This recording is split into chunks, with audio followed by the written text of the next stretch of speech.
దేవుని నామమునకు స్తోత్రములు. ఇక్కడ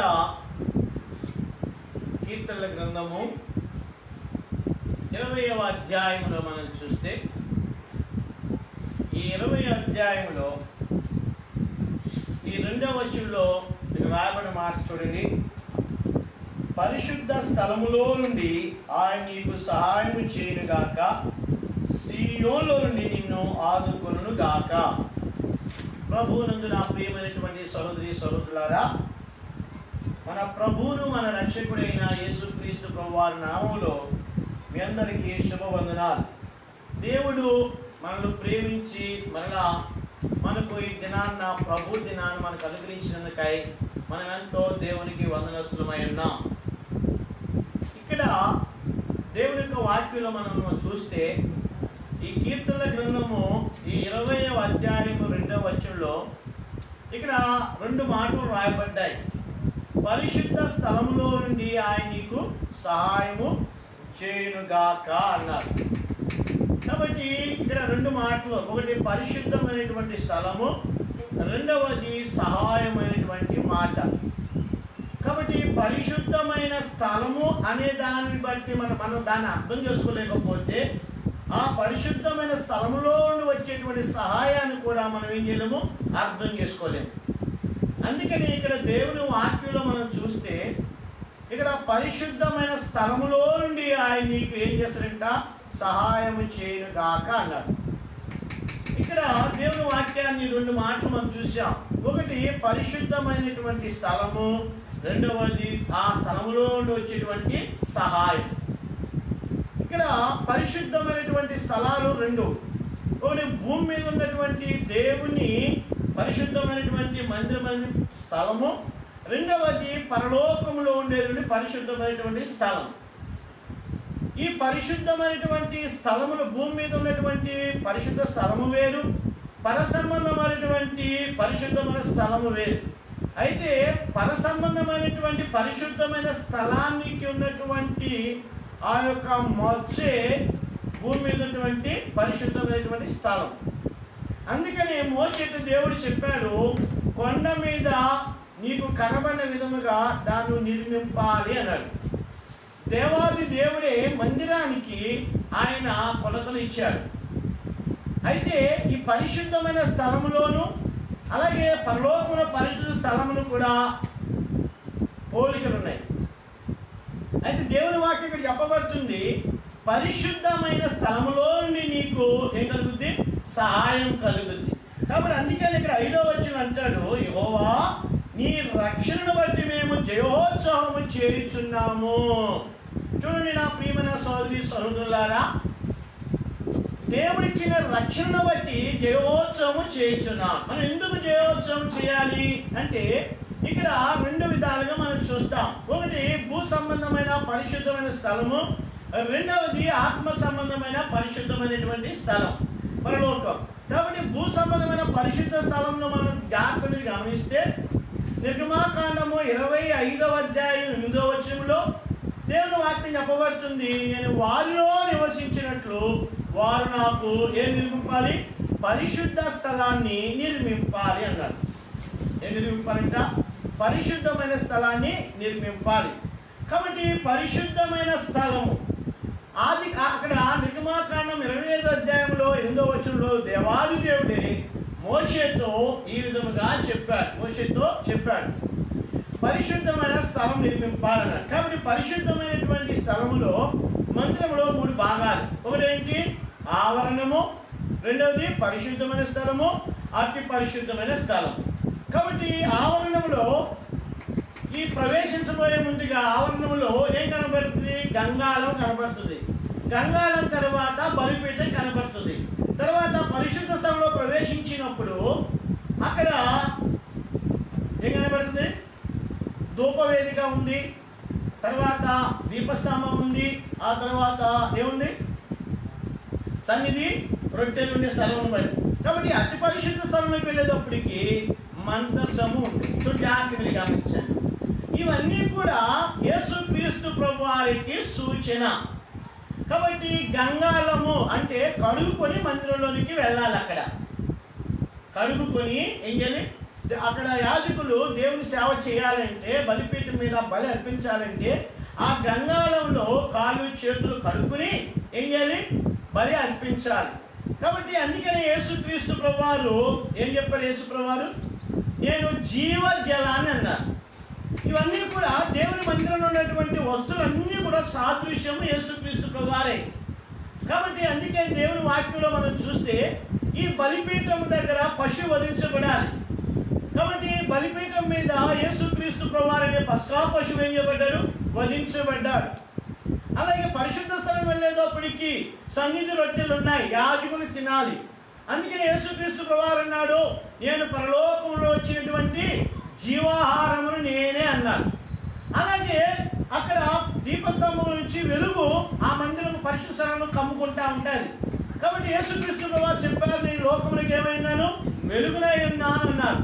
కాబట్టి అతి పరిశుద్ధ స్థలంలోకి వెళ్ళామనుకోండి, అక్కడ చిమ్మ చీకటి, అక్కడ ఏ వెలుగు ఉండదు. చూడండి, బయటేమో సూర్యుని వెలుగు ఉంది పాలెంలో, తర్వాత పరిశుద్ధ స్థలం వెళ్ళేటప్పటికేమో ఏంటి? దీపస్తంభం వెలుగుంది. అయితే అతి పరిశుద్ధ స్థలం వెళ్ళేటప్పటికి ఏ కాంతి లేదు, దేవుడి కాంతి అక్కడ ఉంది. కాబట్టి ఇక్కడ దేవుడి యొక్క మందసములో ఆ దేవుని గుర్తు అంటే యేసుక్రీస్తు ప్రభువారికి గుర్తు. అయితే పరిశుద్ధ స్థలాన్ని అందుకే అంటారు ఇక్కడ ఏం చెప్పాడు చూడండి, నిర్గమాకాండం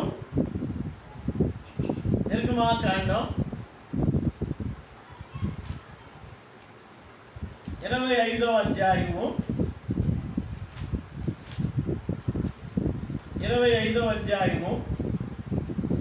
8వ వచనం చూడండి.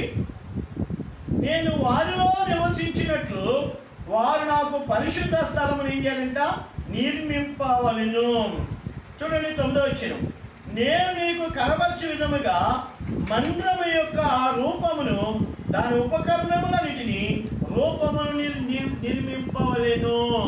చూడండి ప్రభువునందు నా ప్రియమైన సహోదరి సహోదరులారా, ఇక్కడ దేవుని వాక్యం ఏం చెప్తుందంటే, మోషేతో దేవుడు చెప్పాడు, ఓ మోషే పరిశుద్ధమైన స్థలమును నువ్వేం చేయాలి? నిర్మింపాలి అన్నాడు. ఎందుకు? నేను వారిలో ఏం చేస్తానంట? ఆయన మనలో నివసించడానికి పరిశుద్ధమైన స్థలం కావాలి.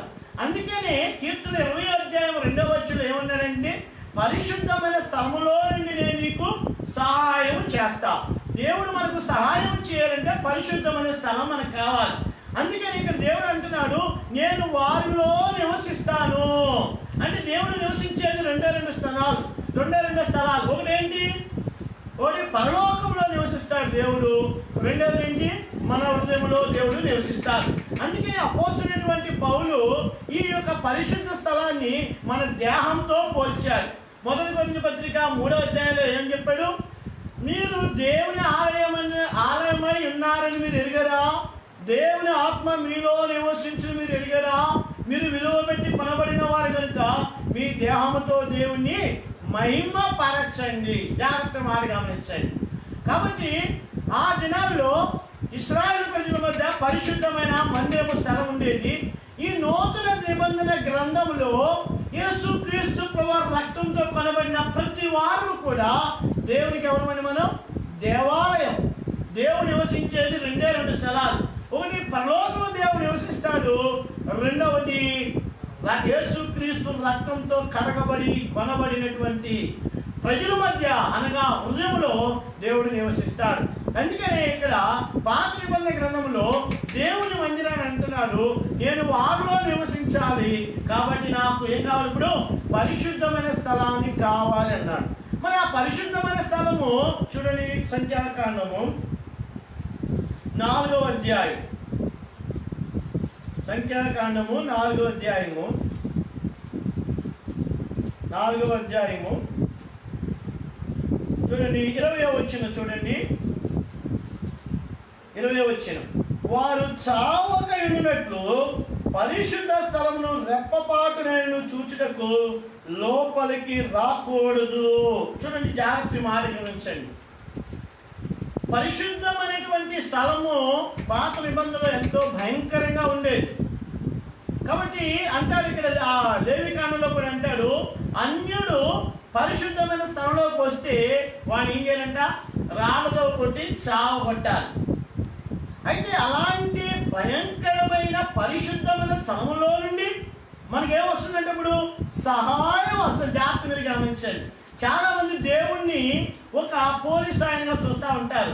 కాబట్టి దేవుడు, అందుకే దేవుడు ఏమన్నా నిర్గమాకాండంలో, నేను దయగల వారి పట్ల దయను చూపించే వాళ్ళను కఠిన ఎడలా ఏం చూపిస్తారు? వికటము చూపిస్తారు. ఏంటి? దయగల వారి పట్ల దయను చూపించే దేవుడు ఎవరైతే కఠినంగా ఉంటారో, గర్వంగా ఉంటారో, అహంకారం కలిగి ఉంటారో, దుష్టత్వం కలిగి ఉంటారో వారి పట్ల దేవుడు ఎలా ఉంటాడు? దుష్టుడుగానే, దుష్టత్వము కలిగిన వారికి ఆయన ఏం చేశాడంట? ఏమన్నాడు? దయగల వారి పట్ల దయగా ఉంటాడు, కట్టులు ఏం చేశాడంట? వికటము కలిగి ఉంటాడంట. కాబట్టి దేనికి ఇక్కడ అన్నాడు? ఈ పరిశుద్ధమైనటువంటి స్థలమును అన్యుడు సమీపించకూడదు. ఈ పరిశుద్ధమైన స్థలములో ఏంటంట? కనురెప్పపాటైను ఏం చెప్పాడు ఇక్కడ? వారు చావకుండునట్లు. జాగ్రత్త ఈ మాట గమనించండి. కాబట్టి పరిశుద్ధమైనటువంటి ఈ స్థల మందిరములో ఇక్కడ అన్నాడు, నేను వారిలో నివసించినట్లు వారు నాకు పరిశుద్ధ స్థలాన్ని నిర్మింపాలి. అయితే ఈ పరిశుద్ధమైన స్థలాన్ని లేవికాండం అంటాడు, నా మందిరాన్ని మీరు ఏం చేయాలి? సన్మానించాలి అన్నాడు. ఈ పరిశుద్ధ స్థలాన్ని సన్మానించమన్నాడు. అయితే ఇప్పుడు ఏమన్నాడు? ఈ ఒక్క రెప్పపాటులోనైనను ఏం చేయకూడదు? చూడండి ఏం చెప్పాడు అక్కడ? వారు చావకన్నట్లు పరిశుద్ధ స్థలంలో రెప్పపాటులోనైనను చూచుటకు లోపలికి రాకూడదు. అయితే దేవుని వాక్యం ఏం చెప్తుందంటే, పరిశుద్ధ స్థలంలోనే మనకి ఎలా సహాయం వచ్చింది చూడండి. 102వ దావీదు కీర్తనలోకి రండి. ఇప్పుడు మనం ఎక్కువ సమయము ఎక్కువ ధ్యానించం కానీ చూడండి, పరిశుద్ధమైన స్థలంలో వచ్చేటువంటి సహాయం. 102వ దావీదు కీర్తన, 102వ దావీదు కీర్తన చూడండి, 21వ వచనం. ఆయన తన ఉన్నతమైన పరిశుద్ధాలయం నుండి వంగి చూచిననియు, ఆకాశం నుండి భూమిని దృష్టించిననియు. చూడండి ఇక్కడ కీర్తన గ్రంథం 20వ అధ్యాయంలో మనం చూస్తే అక్కడ రాయబడిన మాట ఏంటంటే, పరిశుద్ధమైన స్థలంలో నుండి మనకి ఏం కలుగుద్ది? సహాయం కలుగుద్ది. కాబట్టి దేవుడే చెప్పాడు, పరిశుద్ధమైన స్థలమును మీరు నా కొరకు ఏం చేయాలి? నిర్మింపాలన్నాడు. మరి అలాంటి పరిశుద్ధమైన స్థలములోనికి అన్యుడు సమీపించకూడదు. అలాంటి పరిశుద్ధమైన స్థలమును రెప్పపాటు చుట్టుటకైనా ఏం లేదంట, ఎవరికి కూడా అవకాశం లేదు. మరి దాని నుంచి ఎలా సహాయం వస్తుందండి అంటే, ఇక్కడ పరిశుద్ధమైన వాక్యం ఏం చెప్తుందంటే 102వ దావీదు కీర్తనలో ఇక్కడ కీర్తనకారుడు అంటున్నాడు, అయ్యా ఆయన పరిశుద్ధమైన స్థలములో పరిశుద్ధాలయం నుండి వంగి చూస్తున్నాడు. వంగాడు అంటే అర్థం ఏంటి? వంగడం అంటే తగ్గించుకోవడం. చూడండి, పరిశుద్ధమైనటువంటి యెషయా గ్రంథం 57వ అధ్యాయంలో దేవుడు అంటాడు, 14వ వచనం అంటాడు, నేను మహాగణుడను, మహోన్నతుడును, పరిశుద్ధుడును, మహోన్నతమైన స్థలంలో నేను నివసించేవాడు. కాబట్టి దేవుడునే స్థలం పరిశుద్ధమైనది, దేవుడునే స్థలం పవిత్రమైనది, దేవుడునే స్థలము ఎంతో ఘనమైనటువంటి స్థలం. అలాంటి స్థలంలో ఉన్నటువంటి దేవుడు ఇప్పుడు అన్నాడు, అయినను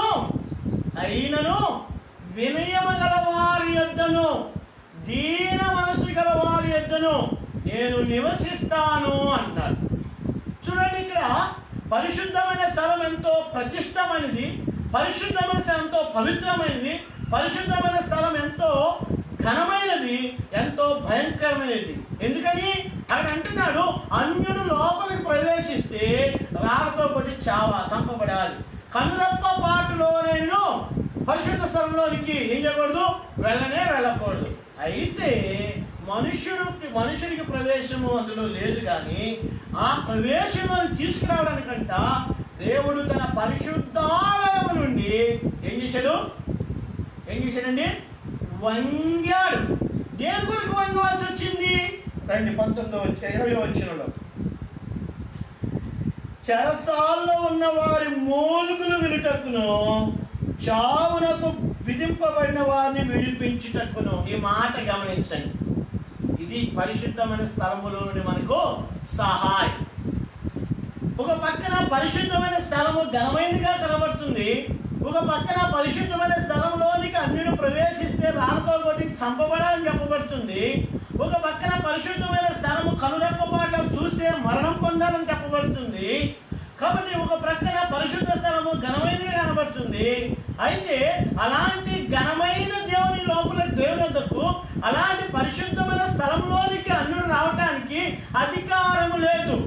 అయితే ఇప్పుడు ఏ మానవుడు అందులో తీసుకుని వెళ్ళలేడు. మానవుని ఏ మనుషుడు దానిలోకి అన్యుడు తీసుకుని వెళ్ళలేడు.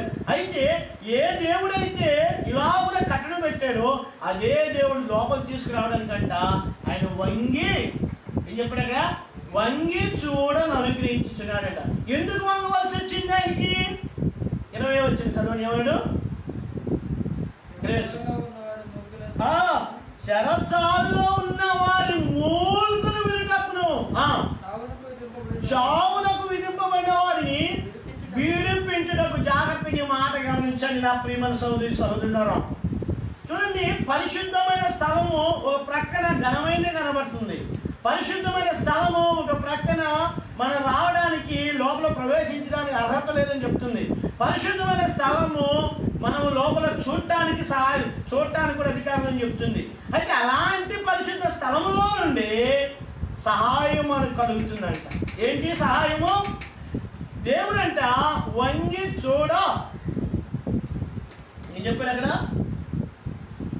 దేవుడు వంగి చూడను అనుగ్రహించుచున్నాడు. వంగి చూడను అనుగ్రహించున్నాడు. ఎందుకు వంగవలసి వచ్చింది? చూడండి, ఇప్పుడు చిన్నపిల్లలు ఉంటారు. చిన్నపిల్లలు ఏదైనా చెప్పాలనుకున్నప్పుడు మనకు అర్థం కాదు.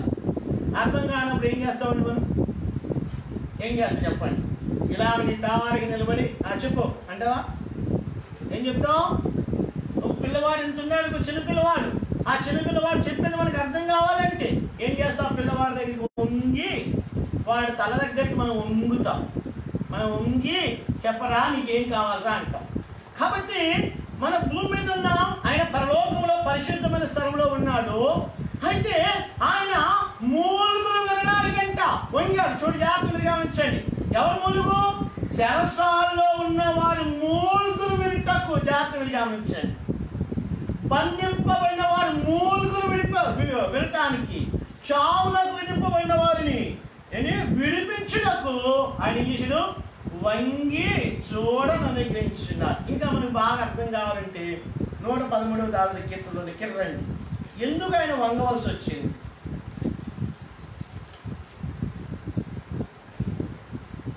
113వ దావీదు కీర్తన 5వ వచనం నుంచి చూడండి.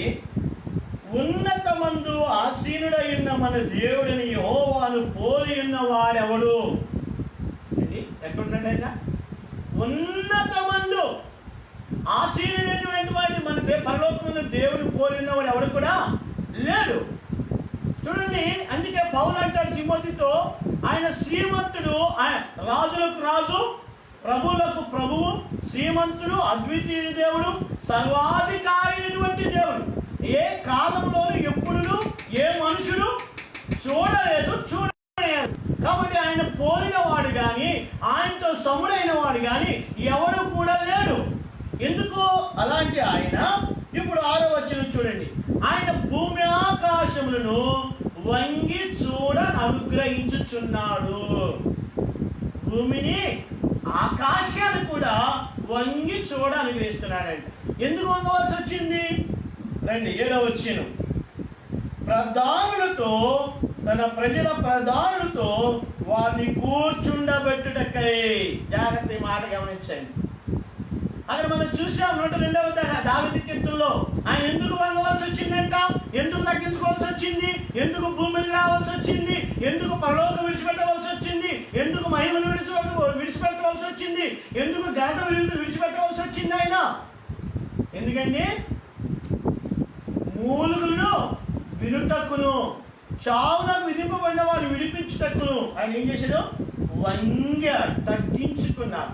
అందుకనే ఇక్కడ 113వ దావీదు కీర్తన అంటాడు, ఉన్నతమందు ఆకాశమందున్నటువంటి దేవుని పోలినవాడు ఎవరు కూడా లేడు. ఎందుకు? ఆయన భూమి ఆకాశములు ఏం చేస్తాడు? వంగి చూడ అనుగ్రహించున్నాడు. ముందుకు రండి, మీరు అక్కడ గుంపుగా కూర్చోండి, ముందుకు వచ్చి. కాబట్టి భూమి ఆకాశం వంగి చూడని అనుగ్రహించున్నాడంట. 5వ వచనం ఎందుకు? ఉన్నతమందు ఆసీనుడైన మన దేవుడిని యెహోవాను పోలి ఉన్న వాడెవడు? 6వ వచనం చూడండి. 6వ వచనంలో చూసాం. 7వ వచనం, ప్రధానులతో తన ప్రజల ప్రధానులతో వారిని కూర్చుండబెట్టినకై ఆయన నేల నుండి దరిద్రులు లేవనెత్తువాడు, పెంట గొప్ప మీద ఉండి పేదలను పైకెత్తువాడు. అందుకని అక్కడ కీర్తనలు 20వ అధ్యాయంలో అన్నాడు, పరిశుద్ధ స్థలములో నుండి మనకేం కలిగింది? సహాయం కలిగింది. ఒక ప్రక్కన పరిశుద్ధమైన స్థలము ఎంతో పరిశుద్ధంగా కనబడింది. పరిశుద్ధమైన స్థలము మనుషుడికి అన్యుడికి రాళ్ళతో కొట్టాలి. అయితే పరిశుద్ధమైన స్థలములో కనురెప్ప పాటలను చూడటానికి లోపలికి ఏం చేయకూడదు? వెళ్ళకూడదు, మరణించకుండాలి. అదే అలాంటి పరిశుద్ధమైన స్థలములో ఇప్పుడు అనుకోవచ్చు, అయ్యా అక్కడ మాకు ఏ దిక్కు లేదండి, మేము అన్యులమండి, మేము అందులోకి వెళ్తే మేము రాళ్ళతో కొట్టబడతామండి, మేము అన్యులమండి, లోపలికి వెళితే మేము కనీసం చూడటానికి వెళ్తే అక్కడే చచ్చిపోతామండి, మాకు ఎటు సహాయం లేదండి అని ఆక్రోషిస్తున్న సమయంలో అక్కడే ఉన్నాడు దేవుడు. ఇప్పుడు ఆయన అన్నాడు, అదే దేవుడు, అదే పరిశుద్ధమైన స్థలము, ఆ స్థలంలో నుండి మనకి ఏం కలిగిందంట? సహాయం కలిగింది. కాబట్టి ఆ పరిశుద్ధమైనటువంటి స్థలం ఉన్నటువంటి దేవుడు చెరసాలలో ఉన్న వారి మూల్గులు వినటానికి, మూల్గులు విన్నాడు. తర్వాత ఏమన్నాడు? చావులకు విధింపబడిన వారిని విడిపించుటకు ఆయన వంగి చూడ అనుగ్రహించున్నాడు. అందుకని దేవుడు చూడండి, ఎబ్రీ పత్రికలోకి రండి. ఆ మూలుగు గురించి, ఆ చావు గురించి ఎబ్రీ పత్రిక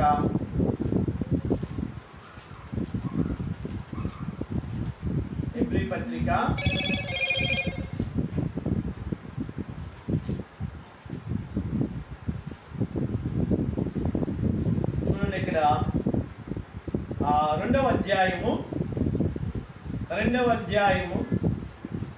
14వ వచనం 15వ వచనం చూడండి. కాబట్టి ఆ పిల్లలు రక్త మాంసము గలవారైనందున ఆ ప్రకారమే మరణము యొక్క బలము గల వారిని, అనగా అపవాదిని మరణము ద్వారా నశింపజేయుటకును జీవిత కాలమంతయు మరణ భయము చేత దాస్యములకు లోబడిన వారిని విడిపించుటకును ఆయన కూడా రక్త మాంసంలో పాలివాడాయను. కాబట్టి ఆయన బంధింపబడిన వారిని విడిపించడానికి, చావులకు లోనే వారిని విడిపించడానికి ఇక్కడ రాయబడిన మాట ఏంటంటే, ఆయన ఆ పిల్లలు ఎందులో ఉన్నారంట? రక్త మాంసము గలవారైనందున. ఈ రక్త మాంసం గలవారైన వారు ఎందులోకి ఉన్నారు? ఇప్పుడు జీవిత కాలమంతయు మరణ భయము, దాస్యములకు లోబడిన వారు మనం. దాస్యం, అందుకే ఆ చెరలో ఉన్నటువంటి వారు మనం. తర్వాత చావునకు పట్టబడినటువంటి వారు మనం విడిపించడానికి, మనం రక్షించడానికి, మనం విమోచించడానికి, మనల్ని కాపాడడానికి, ఆయన మన పైకి లేపడానికి, పరిశుద్ధమైన స్థలములో నుండి ఆయన మనకు సహాయం చేయడానికి ఆ పరిశుద్ధమైన స్థలాన్ని విడిచిపెట్టి భూమి మీదకి వచ్చాడు. అందుకని ఇక్కడ అన్నాడు, ఏమన్నాడు? ఆయన జీవిత కాలము మరణ దాస్యం లోబడిన వారిని విడిపించుటకు ఆయన కూడా ఏమైనా రక్త మాంసంలో పాలివాడాయ. రక్త మాంసం ఏమైనట్టు ఆయన పాలివాడాయ. చూడండి అక్కడ రాస్తాడు, ఆయన ఏమాత్రము దేవతతో స్వభావాన్ని ధరించుకోలేదు. యేసుక్రీస్తు ఆయన ఏ స్వభావం ధరించుకుని వచ్చారంట? అబ్రహాము సంతానంలో స్వభావాన్ని ధరించుకుని వచ్చారు, మానవ రూపం ధరించుకుని వచ్చారు. అందుకని యేసుక్రీస్తు ప్రభువారు ఆ శిలువ మీద అర్ధనగ్నముగా ఒక ఆ జానుడు గుడ్డ తప్ప యేసుక్రీస్తు ప్రభువారికి ఏమీ లేదు, సమస్తాన్ని విడిచిపెట్టారు. అందుకని యెషయా గ్రంథం 6వ అధ్యాయంలో యెషయా దర్శనం చూసినప్పుడు ఆ సింహాసనం మీద కూర్చున్నప్పుడు ఆయన చొక్కా అంచులు ఏమైపోయాయి? దేవాలయం నిండుకొన్నాయి. అలాంటి పరిపూర్ణమైనటువంటి మహారాజు అయినటువంటి దేవుడు ఈ భూమి మీదకి వచ్చేటప్పుడు తన కుమారుని ఎక్కడ పంపాడు? దిక్కు లేనివాడుగా, దరిద్రుడిగా, అండి నిరాకారం, ఆకారం లేదంట, నిరాకారముగా చూసారు. కాబట్టి అందుకే ఆయన మనము ఏం చేయలేదన్నాడు, ఎన్నిక చేయకపోతిమి. ఆయన స్వరూపమైన లేదు, సొగసైన లేదు, చూడనొల్లని వాడిగాను వ్యాధిగ్రస్తుడిగాను మనం అతన్ని ఎంచితే. అలాంటి మహిమ గల దేవుడు ఆ పరిశుద్ధమైన స్థలములో నుండి మనకు సహాయం చేయటానికి భూమి ఆకాశం వంగి చూడడానికి ఇచ్చినాడు. ఎందుకు వంగాడంట? ఏమన్నాడు? చెరసాల్లో ఉన్నవారి మూలుగులు వినటానికి మూలుగుతున్నాడు మనుషుడు. అందుకే యోబు గ్రంథంలో మాట చూస్తాం. యోబు అంటాడు, పాప సహితములో నుండి పాపరహితుడు పుట్టిండిన ఎడల ఎంత మేలు. అంటే అర్థమేంటి? పాపములో ఉన్నటువంటి మనుషుడు పాపం లేకుండా పుట్టాలి, ఇది అసంభవం. అలాంటిది యేసుక్రీస్తు ప్రభువారు పాపలోకములో పాపం లేని వాడిగా పుట్టాడు. ఇది యేసుక్రీస్తు ప్రభువారు ఒక్కడికే చెల్లిందన్నమాట. ఏ మనుషుడికి చెల్లదా, ఏ మనుషుడికి, ఏ రాజుకి మాట చెల్లదు. కాబట్టి అందుకనే ఇక్కడ దేవుని వాక్యంలో చూస్తే ఆయన ఎంత మాత్రము దేవదూతల స్వభావాన్ని ఏదైనా ధరించుకోవాలి. ఏ స్వభావం ధరించుకోవాలంట? అబ్రహాము సంతాన స్వభావం ధరించుకుని ఆయన రక్త మాంసంలో ఏమేంటంట? పాలివాడాయి. చూడండి, ఆయన చేతుల్లో చీరలు వేయబడ్డాయి, ఆయన పాదంలో మేకు వేయబడింది, ఆయన ప్రక్కలో బలిము పొడిపడబడింది, ఆయన తలకు ముళ్ళగిరి పెట్టబడ్డాయి, ఆయన శరీరం అంతా తున్నబడింది. చూడండి, పరిశుద్ధమైన స్థలంలో నుండి ఆయన మనకు సహాయం చేయడానికి ఎక్కడికి రావాల్సి వచ్చింది? ఏమన్నాడు అక్కడ? మూలుగులు వినటానికి. ఆ మూలుగులు వినడానికి, ఆ విడిపించడానికి ఆయన రక్త మాంసం ఏమయ్యాడు? పాలివాడు. కాబట్టి యేసుక్రీస్తు ప్రభువారు అనుభవించినటువంటి ఆ మరణము మనకు జీవాన్ని తీసుకుని వచ్చింది. యేసుక్రీస్తు ప్రభువారు అనుభవించినటువంటి ఆ యొక్క శాపము మనకు ఆశీర్వాదం తీసుకుని వచ్చింది. యేసుక్రీస్తు ప్రభువారు అనుభవించినటువంటి ఆ కీడు మనకు మేలు తీసుకుని వచ్చింది. అందుకనే పరిశుద్ధ స్థలంలో నుండి సహాయము దేవదూతల ద్వారా రాలేదు, కానీ దేవుడి ద్వారా మనకు వచ్చింది. అందుకని ఈ పరిశుద్ధమైన స్థలంలో నుండి ఏం కలిగింది? మనకు సహాయం కలిగింది, గొప్ప రక్షణ కలిగింది, విడుదల కలిగింది, విమోచన కలిగింది. పాపి చెరసాల్లో ఉన్నటువంటి ఈ మనుషుడు, మూలుగుతున్న మనుషుడు విడిపించబడ్డాడు. చావులకు పట్టబడిన ఈ మనుషుడు విడిపించబడ్డాడు. కాబట్టి అందుకని ఇక్కడ 5వ వచనంలో, కీర్తన గ్రంథం 25వ వచనంలో ఇప్పుడు అంటున్నాడు, కీర్తనకారు ఏమన్నా చూడండి. ఇప్పుడు ఈ మాట చూసుకుని మన ఆరాధనలోకి వెళ్దాం. యెహోవా, నీ రక్షణ బట్టి మేము జయోత్సవము చేయుచున్నాము, మా దేవునామను బట్టి మా ధ్వజమును ఎత్తుచున్నాం. చూడండి, ఇక్కడ కీర్తనకారుడు పరిశుద్ధ స్థలాన్ని చూశాడు, దేవుని ప్రేమను చూశాడు. పరిశుద్ధమైన పరిశుద్ధ స్థలం ఎంతో భయంకరంగా ఉంది, ఘనమైనదిగా ఉంది. దాని దగ్గర వెళ్ళడానికి ఎవరికి అధికారం లేనిదిగా ఉంది. కానీ అదే స్థలంలో కనికరం గల దేవుడు ఉన్నాడు, అదే స్థలంలో ప్రేమ గల దేవుడు ఉన్నాడు, అదే స్థలంలో వాత్సల్య గల దేవుడు ఉన్నాడు. కాబట్టి ఏ స్థలం, పరిశుద్ధమైన స్థలము ఏదైతే మరణం తీసుకుని రాబోతుంది, అన్నిటికీ వాళ్ళతో బట్టి చంపబడాలని చెప్పబడుతుందో అదే స్థలంలో ప్రేమ గల దేవుడు అక్కడ ఏం చేశాడంట? సహాయం చేసి. మనుషుడు రాలేకపోతున్నాడు నా దగ్గరికి, మనుషుడు పరిశుద్ధంగా రాలేకపోతున్నాడు అనుకుని ఆయనే ఇప్పుడు ఎక్కడికి వచ్చాడు? మనుషుడి దగ్గరికి వచ్చాడు. మనుషుడు దేవుని దగ్గర వెళ్తా ఘనత, దేవుడు మనుషుని దగ్గర వెళ్తా ఘనత. ఏది ఘనత చెప్పండి? అరే, నీ దేవుడు యేసయ్య నమ్ముకున్నాంగా అనేది ఘనత. కానీ దేవుడు మనం నమ్ముట ఘనత. నమ్మటే ఘనత. నేను చెప్తా. మేము దేవుని సేవలో రాజమండ్రిలో ఉన్నప్పుడు కొంతమంది సేవకులు నన్ను మా అన్నీని అప్రిషియేట్ చేస్తూ ఉండేవాళ్ళు, అంటే అభినందిస్తూ ఉండేవాళ్ళు. అబ్బో, ఒక ఆయన వచ్చి అన్నాడు, ఒక ఇంట్లో 2 సేవకులు ఒకే ఇంట్లో రావడం చాలా గొప్ప సంగతి అయ్యా, ఈ రోజుల్లో ఎవరు రాలేరయ్యా అన్నారు. అప్పుడు మా అన్నయ్య అన్నాడు, అయ్యా, మేము దేవుని సేవ రావటం గొప్ప సంగతి కాదు, కానీ మాలాంటి వారిని దేవుడు ఏర్పరచుకుని దేవుని సేవ పిలువటం గొప్ప సంగతి. ఏది గొప్ప సంగతి? దేవుని సేవ రావడం గొప్ప సంగతి కాదు. చూడండి జాగ్రత్త, మనం దేవుని దగ్గర రావడం గొప్ప సంగతి కాదు, మనలాంటి వారిని రానిచ్చిన దేవుడు గొప్పవాడు. మనలాంటి విశ్వాసఘాతకుడిని ప్రేమించిన దేవుడు గొప్పవాడు. అందుకనే ఇక్కడ కీర్తనకారుడు అంటున్నాడు, దేవుని పరిశుద్ధ స్థలం చూశాడు, రెండవదిగా దేవుని యొక్క సహాయాన్ని చూశాడు. ఇప్పుడు 5వ వచనంలో ఏమో అన్నాడంటే, అయ్యా పరిశుద్ధ స్థలంలో నాకు మరణం, పరిశుద్ధ స్థలంలో నాలుగో నేను పట్టబడాలి. అయితే కనికరం గల దేవుడు పరిశుద్ధమైన స్థలంలో నడిపించడానికి ఆయన భూమి ఆకాశం వంగి చూడగలిగించి ఏమన్నాడు, మూలుగుచున్న నన్ను, చావునకు పట్టబడి నన్ను విడిపించడానికి ఆయన జీవితకాల పాప దాసత్వము, జీవితకాల మరణ భయము చేత దాస్యము లోబడిన నన్ను విడిపించడానికి దేవుడు ఏమైనా రక్త మాంసములు ఏమయ్యాడు, పాలివాడాడు. కాబట్టి ఆయన చిందించిన అమూల్యమైన రక్తము. అందుకే పేతురు అంటాడు, మీరు క్షయమైన వస్తువులు, క్షయమైపోతే ఏ వస్తువులు ఏమండి, డబ్బున్న ఎవర్రా అంటే బంగారం పెట్టుకునే వాళ్ళు, వెండి, ఏమండి విలువైన వస్తువులు డబ్బున్న వాళ్ళు అంటారు. కాబట్టి పరిశుద్ధ గ్రంథం ఏం చెప్తుందంటే అవన్నీ క్షయమైపోతాయంట. క్షయమైన వస్తువుల చేత మీరు విమోచింపబడలేదు, కానీ అమూల్యమైన నిర్దోషమైనటువంటి గొర్రె పిల్ల వంటి క్రీస్తు రక్తము చేత మనం ఏం చేయబడ్డాం, విమోచించబడ్డాం. ఆయన యొక్క రక్తము మనకు విమోచన తీసుకుని వచ్చింది. ఆయన పొందిన దెబ్బలు మన రోగానికి స్వస్థత తీసుకుని వచ్చాయి. ఆయన పొందిన అవమానము మనకు ఘనత తీసుకుని వచ్చింది.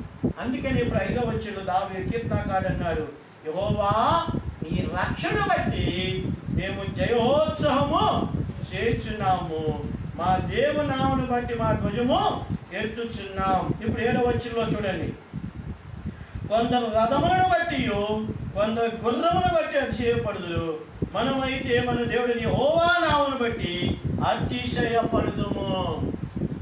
అందుకే కీర్తన 34వ అధ్యాయంలో కీర్తనకారుడు అంటాడు, అతిశయింతుని నేను యెహోవాను బట్టి.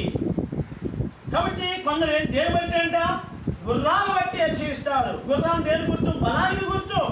రథాలు డబ్బుకు గుర్తు. కాబట్టి బలాన్ని బట్టి, ఆరోగ్యాన్ని బట్టి, డబ్బును బట్టి, భూములు బట్టి అతిశయించడము దేవుని వాక్యం తప్పు అని చెప్తుంది. ఎవరిని బట్టి అతిశయించాలి, ఎవరిని బట్టి అండి, దేవుని బట్టి. మన దేవుడు యెహోవాను బట్టి మనం ఇంకేది అతిశయం. గుర్రములు బలము, తర్వాత రథముల వల్ల మనుషుడికి విమోచనము కలగలేదు, కానీ పరిశుద్ధమైన దేవుడు పరిశుద్ధమైన స్థలములో నుండి మనకు సహాయము చేస్తున్నాడు. అందుకని ఈ 5వ వచనంలో కీర్తనకారుడు, అయ్యా మా రక్షణను బట్టి మేమేం చేస్తాం, జయోత్సవం చేస్తున్నాం, మా దేవుని నామమును బట్టి మేము ఏం చేస్తాం, ధ్వజమును ఎత్తుతున్నాం. కాబట్టి నా ప్రియమైన సహోదరి సహోదరుడా, ఈ ఉదయకాల సమయంలో మనం కూడా ఈ కీర్తనకారుడితో కలిసి దేవుని యందు మనం అతిశయించినప్పుడు దేవుడు మన యొక్క ఆరాధన దేవుడు మనకి అంగీకరిస్తాడు. కాబట్టి దావీదు ఇక్కడ ఇలాగున చేశాడు. దావీదు పరిశుద్ధ స్థలాన్ని చూశాడు, పరిశుద్ధ స్థలానికి సహాయాన్ని చూశాడు. కాబట్టి మన జీవితం కూడా చూస్తే ఆ పరిశుద్ధ స్థలంలో వచ్చేటువంటి భయంకరమైన తీర్పు, భయంకరమైనటువంటి కఠినమైనటువంటి తీర్పు, ఆ తీర్పు మరణాన్ని తీసుకొని వచ్చింది. అయితే అదే పరిశుద్ధమైన స్థలంలో మానవుడికి ఏం తీసుకొచ్చింది, విమోచనము, విడుదల, క్షమాపణ.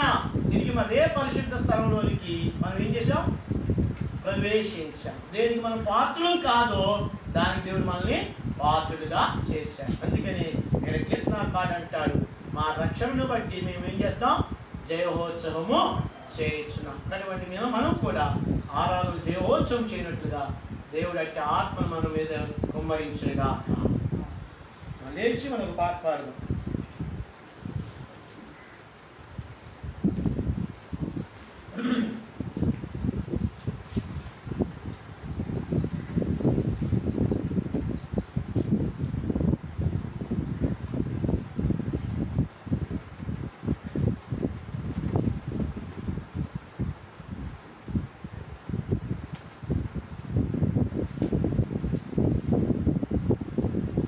పాట సంఖ్య 50.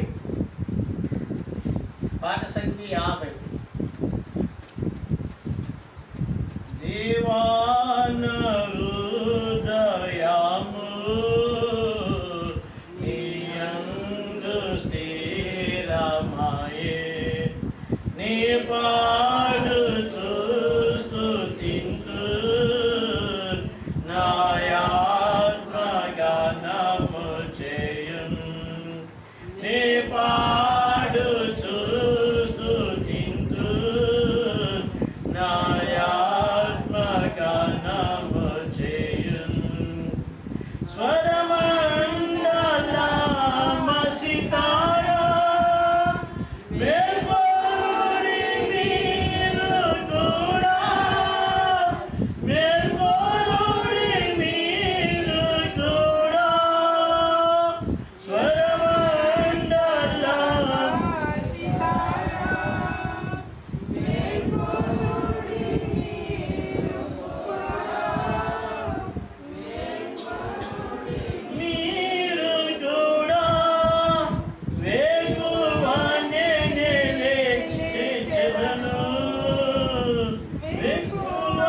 స్తుతిగానము చేసెదను, స్తుతిగానము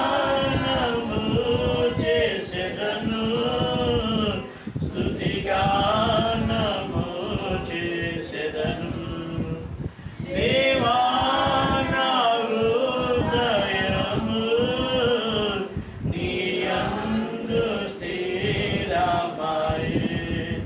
నే పాడుచు స్తుతింతును, నా ఆత్మ గానము చేయును.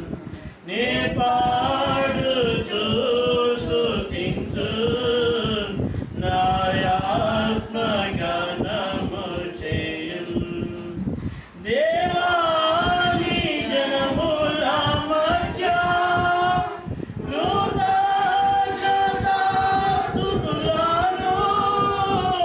కృతజ్ఞతాస్తుతులను.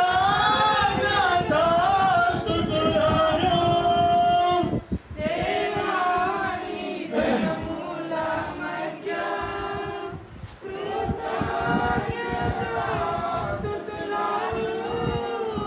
కృతజ్ఞతాస్తుతులను. చెల్లించి ప్రజలలోన, చెల్లించి ప్రజలలోన స్తుతిగానము చేసెదను, స్తుతిగానము చేసెదను, స్తుతిగానము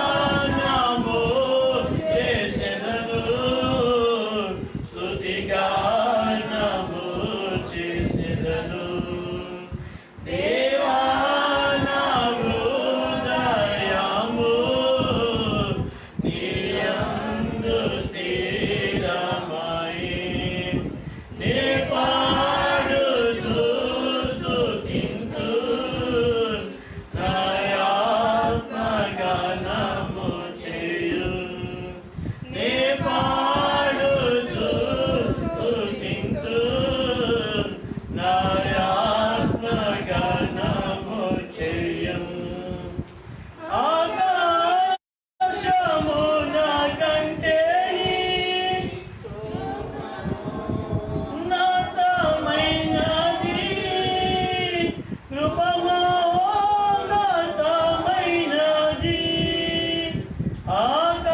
ఆకాశమున కంటే కృప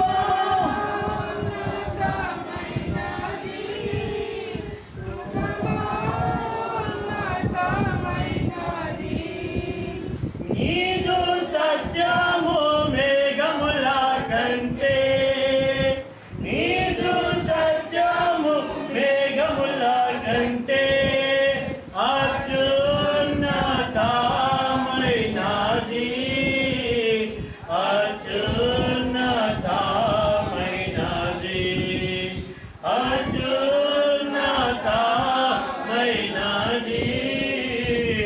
అత్యున్నతమైనది. దేవా నా హృదయము నీ యందు స్థిరమాయె, నే పాడుచు స్తుతింతును, నా ఆత్మ గానము చేయును. నే పాడుచు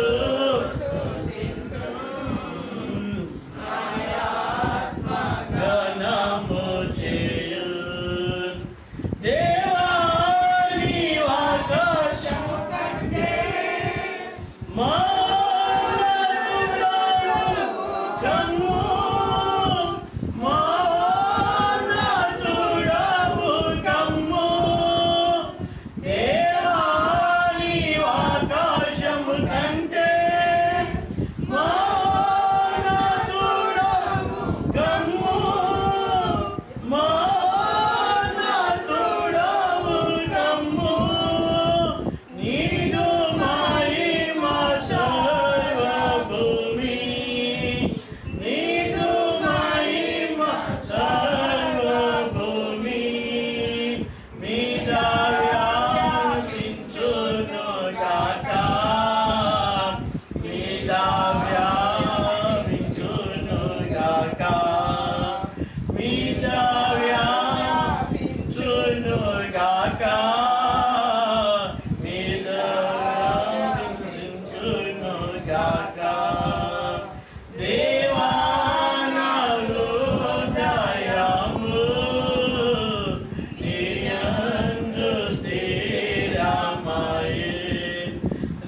చూడొద్దు. చాలా మంది ఒకరి తర్వాత ఆగుతా ఉన్నారు. ఆగొద్దు, ఎందుకంటే టైం మనకి ఎక్కువ లేదు కాబట్టి కొంచెం బిగ్గరగా చేయండి. ఇది ఆరాధించే సమయం, ప్రార్థించే సమయం కాదు. దయచేసి ఇది ముఖాలు మాస్కులు మాత్రం ఇవ్వదు. మాస్కులు ఇవ్వడానికి కాదు, మాస్కులు కట్టుకోవాలి. నేనంటే నేను దూరంగా ఉన్నాను కాబట్టి సరిపోదు. మీరు దగ్గరగా ఉన్నారు కాబట్టి మాస్కులు కట్టుకోవాలి. ఆరాధనలోనికి మనం వెళ్తాం.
ఆమేన్.